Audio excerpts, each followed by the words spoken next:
Hey guys, how's it going? So I successfully got my first FBA video uploaded to my channel last night, so that was good. That's the first time I've recorded one during the day and then got it uploaded that night.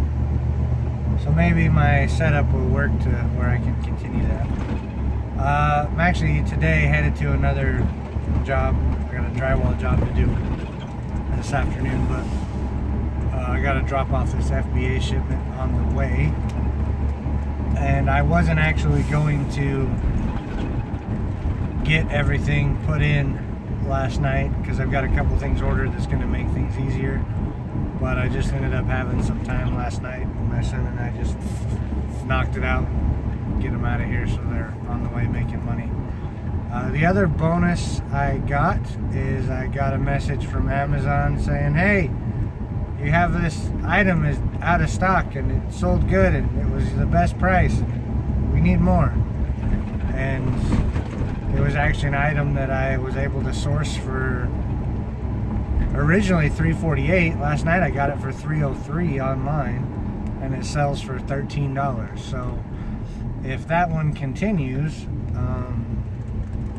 that may be my first item that I have to constantly replenish, which would be nice. So I'm gonna pull in here to my UPS store and drop these 2 boxes off, and then I will be right back with y'all. UPS store's starting to get to know me pretty good already.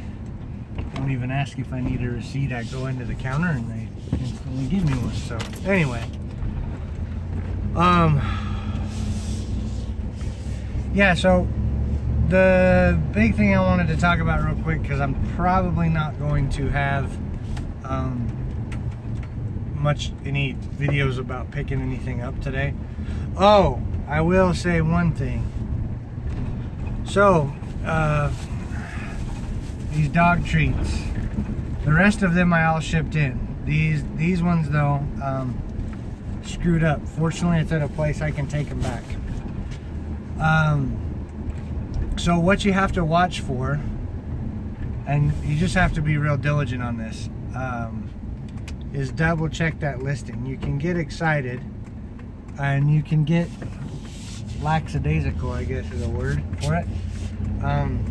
Like I said before, dog treats, I know I've gotten a lot of them. I've sent in a ton and I can find them a couple different stores. Big Lots is one of them. And I did find some that were really good yesterday. Those particular ones, those pedigree dentist sticks for the small dogs, the listing I pulled up was for a box of 2. And I didn't see that when I was scanning it. I didn't pay attention to it. So those went from looking like they were going to make a couple dollars a box, which was okay, to I was going to lose like 12 cents on the deal. So it's not worth sending them in. So I'm going to, fortunately, like I said, it's Big Lots, so I'll just take them back. I was looking to see if I bundled them, if I could do it, and if I bundled them together, I could have broke even, but again, it's just, I want to check one of my other Big Lots maybe on my way back today, and so I'll just return them and I'll get something else. So watch that, because sometimes that UPC is entered in there and it is for a 2-pack or a 4-pack, or it can be for any size, so make sure it's the right quantity, or you could be making a buy that doesn't work out, especially if it's somewhere where you can't return it. The other thing that I messed up on that I mentioned before was when I first got started, Amazon makes it really easy to just grab the app and just go. You can just start scanning. So as long as you have a seller account, the app is free with it, even if you're doing the basic account where you pay 99 cents for sale. If you're gonna do any type of volume, it's better to do the pro account. It ungates you from a couple things, which I'll talk about ungating in the next video. But it also is cheaper, because if you're going to do more than 40 items a month, then you're going to be, you know, saving money anyway. So if you're just doing this really part-time, really starting, you might get a month without doing the pro account. But then in general, I would think it's going to be better to just go with the pro account and kind of move on from there. So the thing to watch out for on the app though is the app by default, all the settings are for merchant fulfilled. And the fees are obviously a lot less on those because you're doing the shipping and you're doing the customer service. Amazon isn't doing it for you. So they charge less because essentially all they're doing is advertising for you. You're using their platform, but you're doing all the work. So that is a good way to do a couple of things. Maybe bigger items where the shipping's going to be bad. If you can get a good deal, you know they're going to sell quick, and you want to ship them yourself, you know, maybe list them that way. There are some hazmat items that you can ship ground, but you can't ship air, so therefore they're not eligible for Prime, but they are eligible for merchant fulfilled, so you can merchant fulfill those items. And if I would have known about that, there's been a few items that I found that I might have picked up and done merchant fulfilled on, because the margins were pretty good. I'm not going anywhere right now, so I might be able to move through. But my main goal with FBA is I'm looking for ways to have passive income, and my job right now is really physical. So hope my camera's not being super shaky. And because of that, I'm trying to get where I'm not as dependent on that, because if I get hurt or something, I'm done.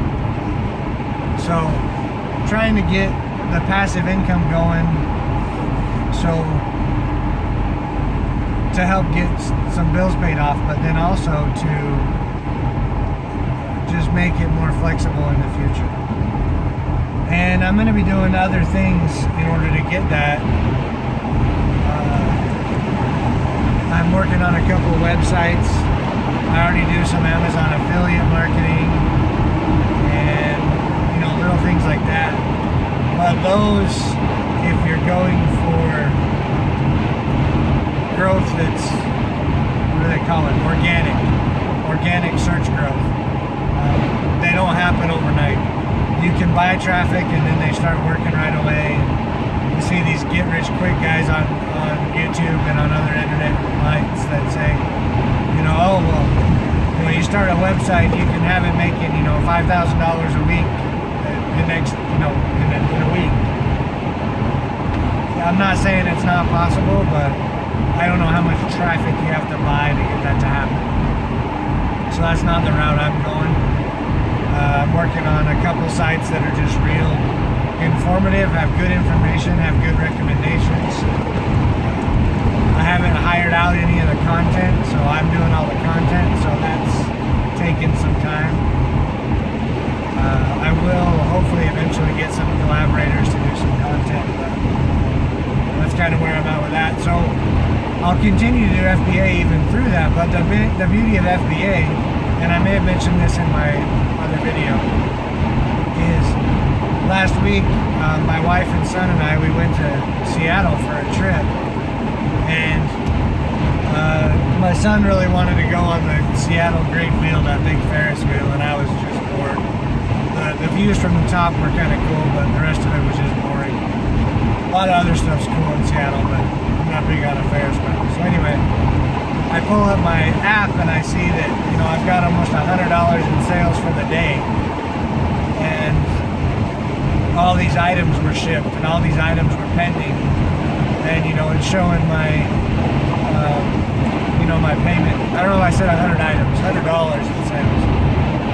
So I had like 12 items, and that I was out of stock on an item that actually sold really well that we found. And It was from a place I could order it online, and we're going to be home in 2 days. So popped up my phone, I resupplied my place online, and went back to having fun and went and had seafood for lunch.